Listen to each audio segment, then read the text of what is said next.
Hello guys, so welcome to my channel.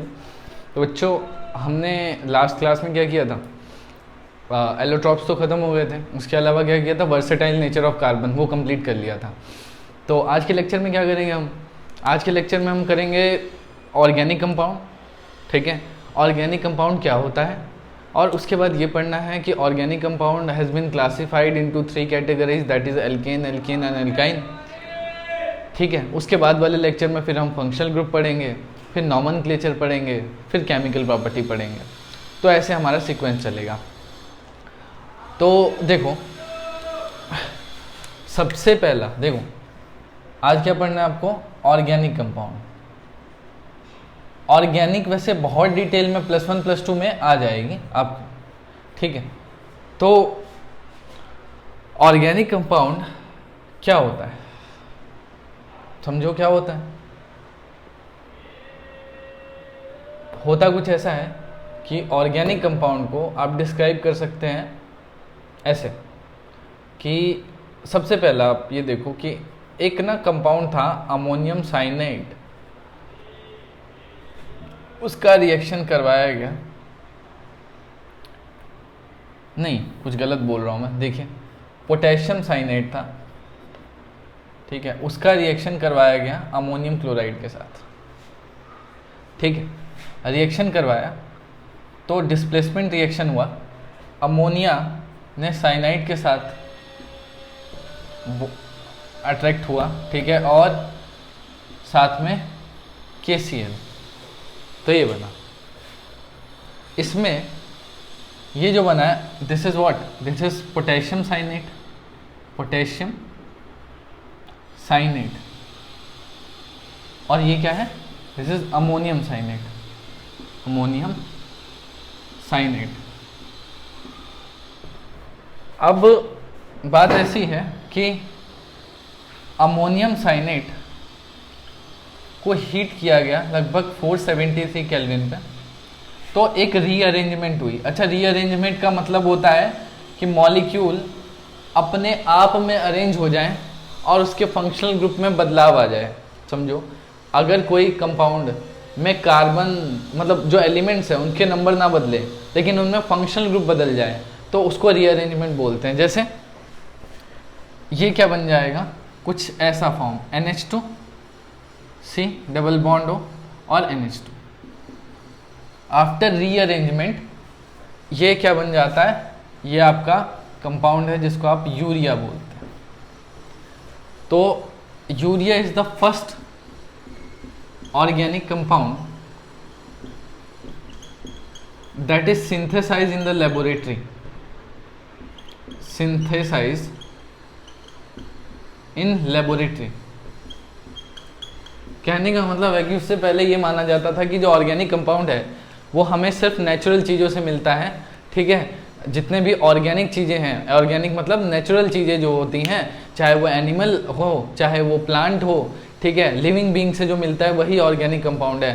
पर ऐसा बाद में जो है इन्होंने क्या किया कि साइंटिस्ट ने एक्सपेरिमेंट किया, अमोनियम साइनाइड का रिएक्शन, सॉरी पोटेशियम साइनाइड का रिएक्शन किया पोटेशियम अमोनियम क्लोराइड के साथ, और फिर एक कंपाउंड बना जो कि आपका क्या था, अमोनियम साइनाइड। अमोनियम साइनाइड जो है उसको फिर हीट किया फर्दर, तो वो रीअरेंज हुआ, और रीअरेंज होने के बाद क्या हुआ, उसने एक कंपाउंड बनाया जो कि यूरिया। तो urea is the first organic compound that is synthesized inside the laboratory. उससे पहले ऐसे मानते थे कि भाई ऑर्गेनिक कंपाउंड को लेबोरेटरी में बनाया ही नहीं जा सकता। ठीक, तो ये बात है। अब देखिए, तो ऑर्गेनिक कंपाउंड का डेफिनेशन लिखो, क्या होता है, डिफाइन करते हैं। Let us define organic compound. तो लिखिए compound containing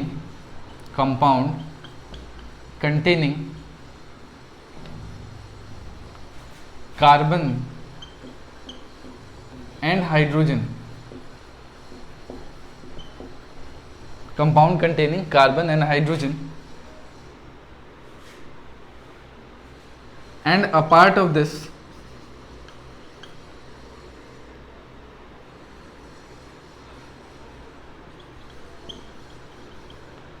there are some other elements as well. कहने का मतलब क्या है कि कंपाउंड जिनमें कार्बन और हाइड्रोजन तो हो ही, उसके अलावा कुछ और एलिमेंट भी हो, such as oxygen, nitrogen, sulphur etcetera. There are many other elements, पर बड़े कॉमन होते हैं ऑक्सीजन, सल्फर और नाइट्रोजन। जनरली आपको ऑर्गेनिक कंपाउंड में देखने को मिल जाएंगे, ठीक है। तो ऐसा होता है। अब तो आपको ही समझ में आया ऑर्गेनिक कंपाउंड क्या होता है। तो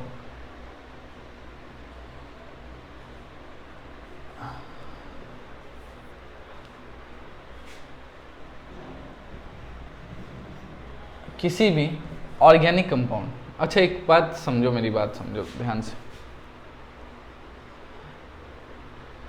जनरली जो ऑर्गेनिक कंपाउंड होते हैं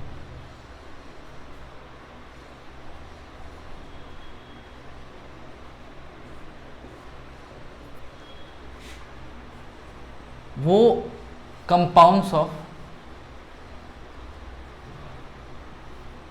कार्बन एंड हाइड्रोजन होते हैं, प्लस कुछ अदर एलिमेंट्स भी हो सकते हैं, कोई दिक्कत नहीं है। अच्छा, compounds of carbon and hydrogen को क्या बोलते हैं आप लोग? Hydrocarbon. Compounds of hydrogen and carbon is called hydrocarbon. Hydrocarbon बोलते हैं हम लोग। अब देखिए, हाइड्रोकार्बन जो है, देखो मेरी बात समझो, ऑर्गेनिक कंपाउंड क्या होगा? कार्बन और हाइड्रोजन के कंपाउंड जिसके अंदर कुछ और भी एलिमेंट हो सकते हैं, पर होना जरूरी नहीं है, ठीक है। ऐसा नहीं है कि होगा ही। कार्बन और हाइड्रोजन से बने कंपाउंड भी क्या होते हैं? ऑर्गेनिक कंपाउंड होते हैं, बट देयर आर पॉसिबिलिटी कि और भी एलिमेंट्स उसमें हो, ठीक है। तो अब देखिए, हाइड्रोकार्बन को क्लासिफाई किया गया है दो कैटेगरी में, एक है एल्कीन और दूसरा, चलो वो भी छोड़ो, हाँ लिख दो यार, दो कैटेगरी में लिखो, एक हो गया सैचुरेटेड और दूसरा हो गया unsaturated. Saturated, that compound containing single bond only,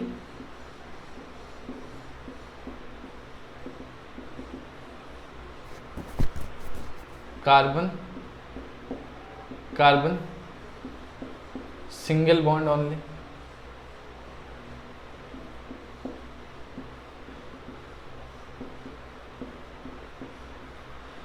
और अनसैचुरेटेड मतलब compound containing multiple bond, containing, देख लेना, जो दिखाई दे जाए ना दे तो बता देना, कमेंट कर देना, कंटेनिंग मल्टीपल बॉन्ड, ठीक है।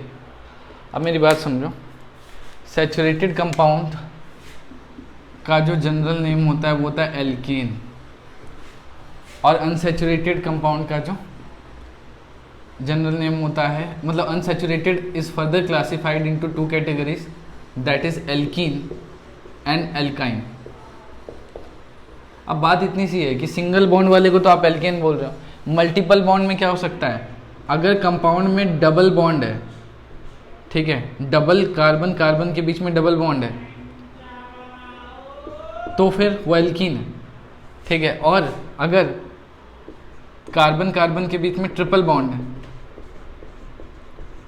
ऐसा ट्रिपल बॉन्ड, तो फिर भी एल्काइन है, ठीक है। अच्छा, तो ये तो आपका क्लासिफिकेशन हुआ कि जनरली ऑर्गेनिक कंपाउंड को किन कैटेगरी में जो क्लासिफाई किया जा सकता है, तो सैचुरेटेड और अनसैचुरेटेड, ठीक है। सैचुरेटेड जो होंगे वो एल्केन होते हैं, unsaturated is further classified into two categories, that is alkene and alkyne, right. तो ये होता है। अब इसके बाद आप देखिए ज़रा, थोड़ा सा मैं आता हूँ स्ट्रक्चर पे इनकी। नोट डाउन कर, just note down this, take a screenshot. ले लिया? चलो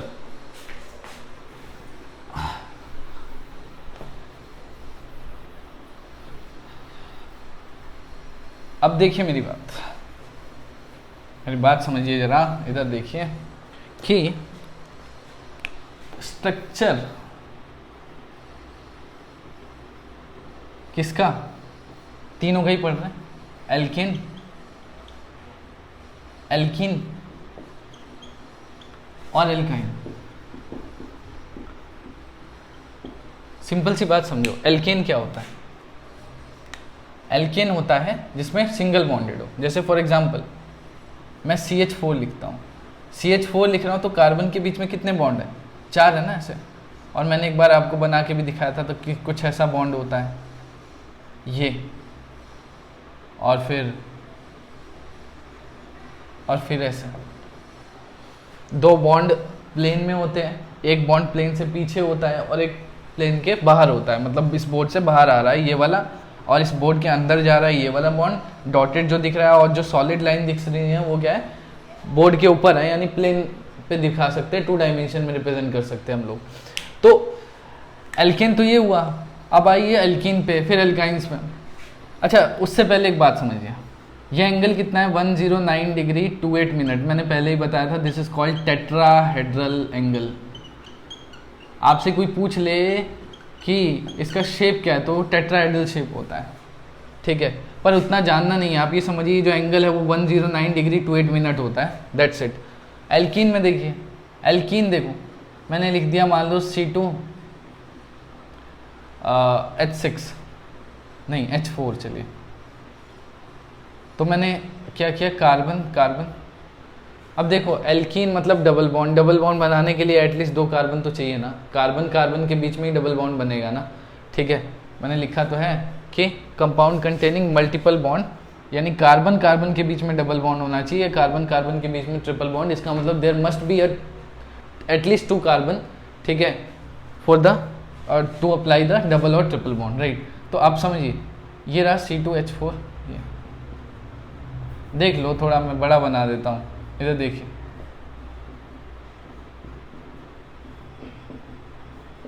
ये एंगल कितना है? इधर 120 डिग्री। ये एंगल कितना है? 120 डिग्री। ये एंगल कितना है? 120 डिग्री, ठीक है। अब आ जाइए एल्काइंस पे, सॉरी एल्काइंस मतलब C3H, चलो C2H2,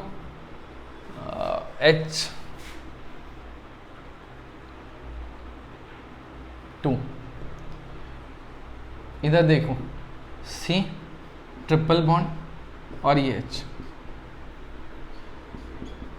आप देखिए क्या है एंगल कितना है इसका? 180 डिग्री है, दिख रहा है सभी को?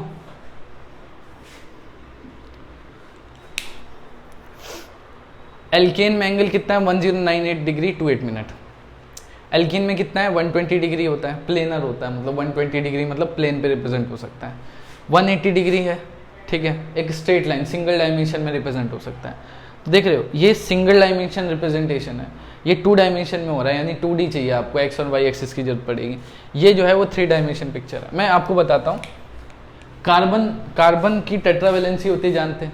कार्बन की टेट्रावेलेंसी मतलब कार्बन 4 सिंगल बॉन्ड बनाना चाहता है, और जैसे ही कार्बन 4 सिंगल बॉन्ड बना लेता है, 4 सिंगल कोवेलेंट बॉन्ड बना लेता है, तो वो स्टेबल हो जाता है। यानी समझो कि ये वाला जो है, ये एल्केन जिसने 4 सिंगल बॉन्ड बना रखे हैं, वो मोस्ट स्टेबल है। अगर मोस्ट स्टेबल है तो आप ये भी समझो कि जो 109 डिग्री 28 मिनट है वो मोस्ट स्टेबल एंगल भी है, मोस्ट स्टेबल एंगल है। अब यहाँ आ जाओ 120 डिग्री। अब देखो ना 109 डिग्री था, आपने क्या करा, उसे 120 डिग्री कर दिया, तो क्या होगा? एंगल स्ट्रेन महसूस होगा ना इसे। ये तो चाहता है कार्बन की मैं 4 सिंगल बॉन्ड बनाऊं, लेकिन क्या चक्कर है, इसने कार्बन ने कितने सिंगल बॉन्ड बनाए? 1, 2 और एक इधर बनाया हुआ है, 3 ही सिंगल बॉन्ड है, ठीक है। या यूँ देखो 2 ही सिंगल बॉन्ड है, ऐसे देखने के लिए, वैसे होता तो 3 सिंगल बॉन्ड होता है, 3 सिग्मा बॉन्ड होते हैं, पर एक तो उसका क्या है, डबल बॉन्ड है। तो एक डबल बॉन्ड है, 2 सिंगल बॉन्ड है, तो फिर कार्बन को स्ट्रेन महसूस हो रहा है, कार्बन स्टेबल नहीं है, ठीक है। तो ये जो 120 डिग्री है, वो स्टेबल एंगल नहीं है। तो 120 डिग्री चाहता है, ये एंगल चाहता है कि खुल के ऐसा हो जाए, ठीक है। तो वो क्या है, थोड़ा लेस स्टेबल है, लेस स्टेबल लिख लेना चाहे तो। क्यों लेस स्टेबल है? क्योंकि एंगल 120 डिग्री है, तो 120 degree angle is not a stable angle, right. 180 degree ये तो लीस्ट स्टेबल है। क्यों? क्योंकि देखो ना, जितना ज़्यादा मोड़ोगे, अब इसने तो कार्बन ने बेचारे ने एक ही सिंगल बॉन्ड बनाया है, तो इसके साथ तो और दिक्कत है, कार्बन तो चाह रहा है मैं चारों सिंगल बॉन्ड बनाऊं, लेकिन यहाँ तो एक ही बनाया है, तो ये लीस्ट स्टेबल है। तो अगर मुझे स्टेबिलिटी डालनी हो, स्टेबिलिटी, तो सबसे बढ़िया स्टेबिलिटी किसकी होगी? एल्केन की। फिर किसकी होगी? एल्कीन की। और फिर किसकी होगी? एल्काइंस की। इसी के हिसाब से अगर आपसे कोई पूछ ले कि रिएक्टिविटी क्या होगी, रिएक्टिविटी, तो इसका रिवर्स ऑर्डर लिख देना, क्योंकि जो ज़्यादा स्टेबल होगा उसकी रिएक्टिविटी कम होगी। यानी सबसे कम रिएक्टिव कौन है? एल्केन है। सबसे ज़्यादा रिएक्टिव कौन है? एल्काइंस है, ठीक है। स्टेबिलिटी सबसे ज़्यादा किसकी है? एल्केन की है, ठीक है। तो बात समझ में आ रही है? नोट कर लो, just take a screenshot fast. चलो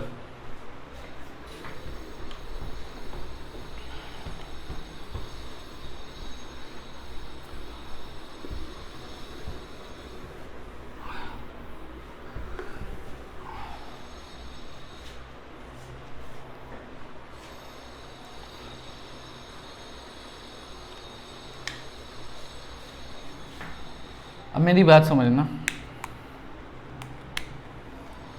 आपने बोला हाइड्रोकार्बन को 3 कैटेगरी में क्लासिफाई किया जा सकता है, एल्कीन, एल्कीन और एल्काइन। सबसे पहले एल्केन पे आओ।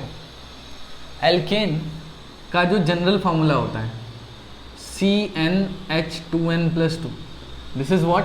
This is general formula, general formula, ठीक है। एक सेकंड रुकना बच्चों, मार्कर ख़त्म हो गया है हमारा, कोशिश करते हैं चल जाए। तो एल्केन का जनरल फार्मूला CnH2n+2, ठीक है। अब मार्कर हमारा चल नहीं रहा है ठीक से, तो चलो कोशिश करते हैं इसी से लिख के, बाकी लाना पड़ेगा, हमें मार्कर ख़त्म हो गया। तो CnH2n+2 जनरल फार्मूला। अब आप क्या करिए, होमोलोगस सीरीज लिखिए, ठीक है। होमोलोगस सीरीज, यहीं पे एक डेफिनेशन आती है होमोलोगस सीरीज की। होमोलोगस सीरीज क्या होता है? जब आप क्या करते हैं, किसी ऑर्गेनिक कंपाउंड का नेक्स्ट मेंबर लिखते हैं just by the difference of carbon and hydrogen. मेरी बात समझ में आ रही है? आपने क्या किया कि एक मेंबर लिखा होमोलोगस सीरीज का, फिर दूसरा, मतलब n की वैल्यू देखो, मैं तुम्हें बताता हूँ क्या। n की वैल्यू 1 डाली है तो कितना हो जाएगा? C1 हो जाएगा। H कितना हो गया? 2 1 2 + 2 4। ये क्या होता है? This is myth. मीथ क्या रिप्रेजेंट करता है? कार्बन को। और एन मतलब सिंगल बॉन्डेड है। जब आप एल्केन लिखते हैं ना, तो एल्केन का मतलब, एल्क का मतलब होता है कि नंबर ऑफ कार्बन बताता है आपको, और एन बताता है सैचुरेशन।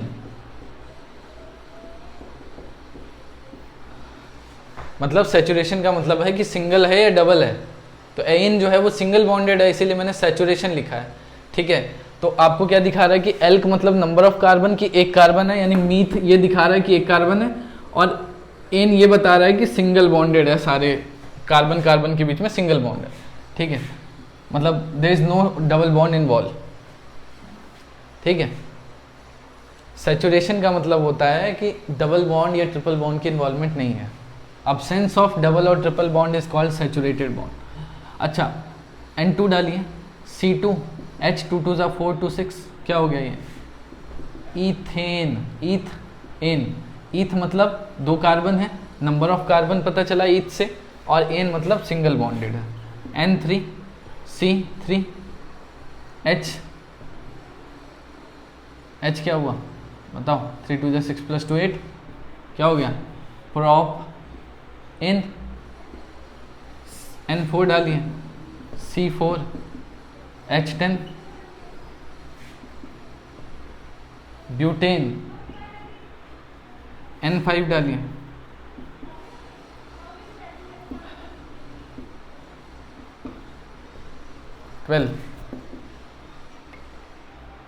तो मीथेन इथेन प्रोपेन ब्यूटेन फिर पेंटेन, और ऐसे ही डालते रहना नंबर। पेंटेन के बाद आएगा हेक्सेन, फिर हेप्टेन, फिर ऑक्टेन, फिर नॉनेन, फिर होगा डेकेन जब आप N10 डाल देंगे। ठीक है, तो N6 पे ये आएगा, N7 पे ये आएगा, N8 पर ये आएगा, N9 पर ये आएगा, N10 पर ये आएगा डेकेन। तो नोट करो जरा, ये होमोलोगस सीरीज है। थोड़ा सा डेफिनेशन लिख देते हैं। होमोलोगस सीरीज क्या है? The successive member of organic compound, the successive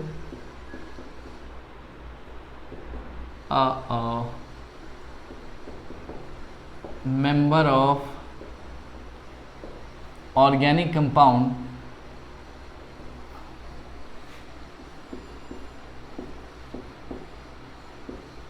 differ by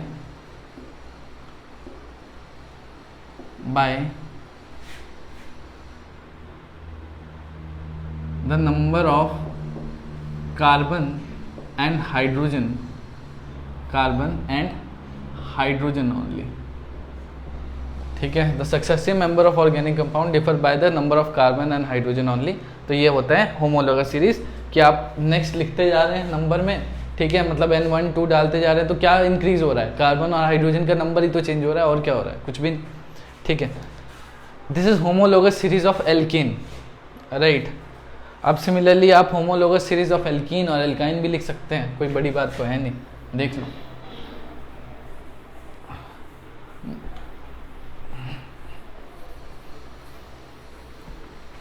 एक सेकेंड, हाँ जी। अब देखिए homologous series of alkene, alkene का होमोलोगस सीरीज, एल्कीन का जनरल फॉर्मूला क्या होता है? CnH2n, this is general formula. ऐसा क्यों? देखो मेरी बात समझो।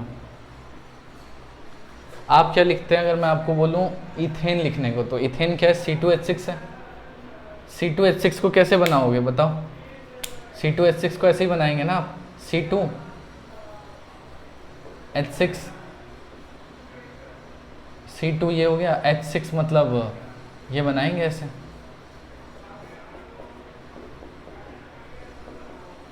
ये आपका इथेन हुआ।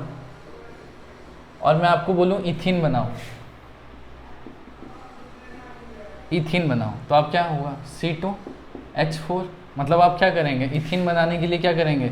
यहाँ एक डबल बॉन्ड बना देंगे, ठीक है। यहाँ क्या करेंगे? एक डबल बॉन्ड बना देंगे। डबल बॉन्ड जैसे ही बनाएंगे तो कार्बन को तो केवल 4 ही बॉन्ड बनाने हैं, 1 2 3 4, 1 2 यहाँ बना लिए, 3 4, तो 2 हाइड्रोजन तो हटाने पड़ेंगे ना, तब बनेगा।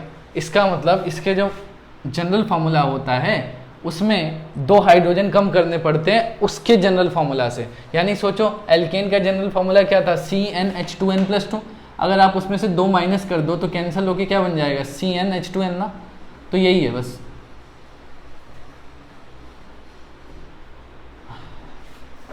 एक सेकंड रुकना बच्चों।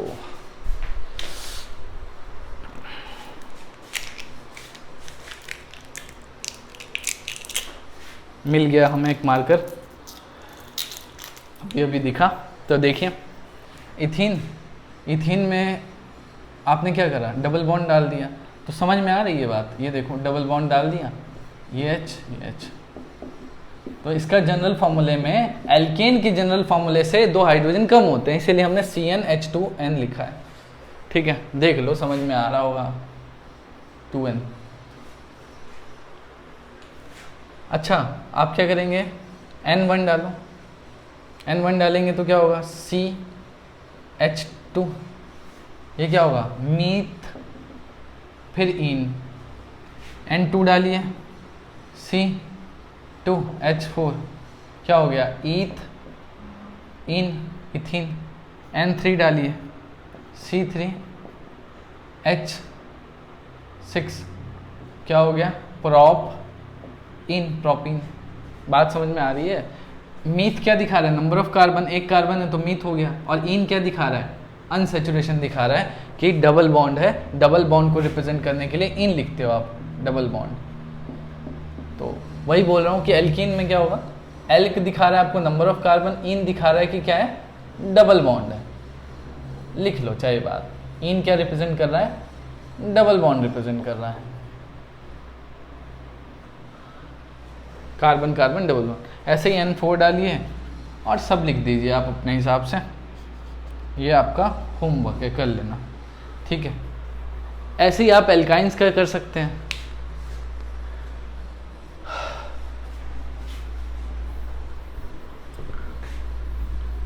नोट कर लो जरा, हमने तो रब कर दिया, आपको स्क्रीनशॉट लेना चाहिए था।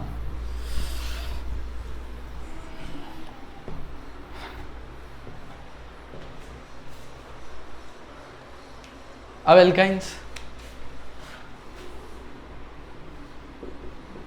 एल्काइंस का जनरल फॉर्मूला देखिए। एल्काइंस का जनरल फॉर्मूला क्या होता है, CnH2n। अब एक बात बताओ, जब कार्बन कार्बन के बीच में, मेरी बात समझो, जब आप कार्बन कार्बन के बीच में 3 बॉन्ड डालेंगे तो सोचो, आपने एक डाला था तो यहाँ से 2 हाइड्रोजन हटाए थे, अब तीसरा डाला तो 2 और कम कर देंगे, तो यानी जनरल फॉर्मूला क्या होगा, CnH2n-2। आ रही है बात समझ में। एल्कीन में भी 2 हाइड्रोजन कम कर दो तो एल्काइन बन जाता है। कैसे, समझो। अगर मान लें यहाँ डबल, अगर मैं ट्रिपल डाल दूँ तो मुझे ये हटाना पड़ेगा ना, तभी तो कार्बन के 4 बॉन्ड पूरे होंगे। आ रही है बात समझ में, ठीक है। तो चलो, एल्काइंस का जनरल फॉर्मूला ये है। बाकी N1 डालिए, 2 डालिए, ये मैं आप पे छोड़ देता हूँ, होमोलोगस सीरीज लिखना, ठीक है। N1 डालो, N1 डाल के तो कुछ बनेगा ही नहीं। एक बात बताओ, मीथेन कुछ होता है क्या, नहीं होता ना। अभी देखो, N1 डाला, क्या बनेगा, C2-2 0, H0 हो गया, क्या बना। N2 डालो, C2H, 2 2 4 -2 2। अब एक बात बताओ, इसका स्ट्रक्चर कैसे बनाओगे। मैंने तो बोला है कि डबल बॉन्ड में कार्बन कार्बन डबल बॉन्ड होता है, लेकिन कार्बन तो एक ही है आपके पास, तो डबल बॉन्ड कहाँ से बना लोगे आप, नहीं बना पाओगे। इसीलिए मीथेन कुछ होता ही नहीं है, ठीक है। अब जैसे ये है CH तो 0 हो गया, तो अब मैंने बोला कि at least 2 carbon is required for the multiple bond, यानी ट्रिपल बॉन्ड बनाने के लिए 2 कार्बन तो होने चाहिए ना, क्योंकि कार्बन कार्बन के बीच में तो ट्रिपल बॉन्ड बनेगा। अब कार्बन ही नहीं है 2, तो फिर क्या होगा, इथीन भी कुछ, मतलब मिथाइन भी कुछ नहीं होता, याद रखना, मिथाइन भी कुछ नहीं होता।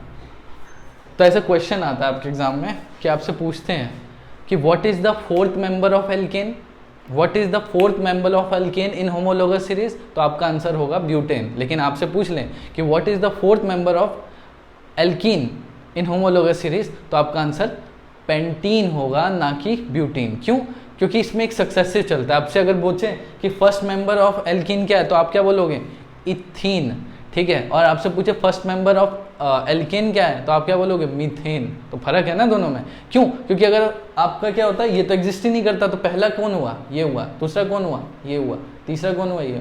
तो एक सक्सेसिव चलते हैं एल्कीन और एल्काइन में। एल्काइन में अगर आपसे पूछ ले कि 7th मेंबर ऑफ एल्काइंस बताओ होमोलोगस सीरीज में, तो आपका आंसर होगा ऑक्टाइन, ना कि हेप्टाइन। गलत हो जाएगा। बात समझ में आ रही है, ठीक। N2 डालेंगे तो क्या होगा, क्योंकि देखो इसमें तो हो नहीं सकता, क्योंकि एटलीस्ट 2 कार्बन रिक्वायर्ड, एक ही कार्बन है, ट्रिपल बॉन्ड का बना लोगे तुम, ठीक है। ये क्या होगा, इथाइन होगा, इथाइन हो सकता है। तो बाकी आपका काम है कंप्लीट करना, कर लेना प्लीज। अब बच्चों देखो आगे, चलो छोड़ो, अभी की क्लास में इतना कर लो, बाकी हम नेक्स्ट क्लास में करते हैं, ठीक है। तो थैंक यू सो मच।